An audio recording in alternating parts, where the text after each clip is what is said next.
জাতীয়ভাবে স্বীকৃত সংগঠক ও বর্ণগত বিচার কৌশলবিদ আফওয়া আত্তা মেনসাকে নিউ ইয়র্ক সিটির প্রধান ইকুইটি অফিসার ও ইকুইটি কমিশনার হিসেবে নিয়োগ দেওয়া হয়েছে। এই নিয়োগ শহর জুড়ে বর্ণগত সমতা ও ন্যায়বিচার নিশ্চিত করার প্রতিশ্রুতির একটি গুরুত্বপূর্ণ পদক্ষেপ বলে মনে করা হচ্ছে।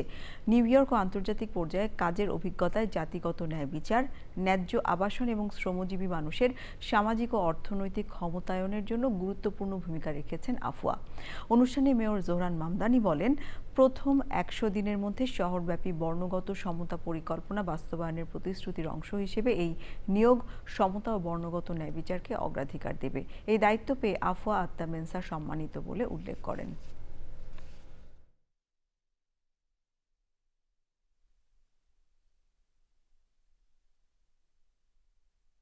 I will turn to Afia to organize this office into a force of genuine political change.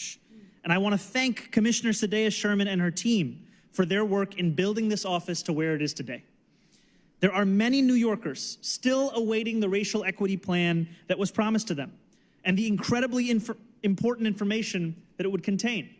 Under Afia's leadership, I am proud to announce that a preliminary citywide racial equity plan will be crafted and published within the first 100 days of our administration.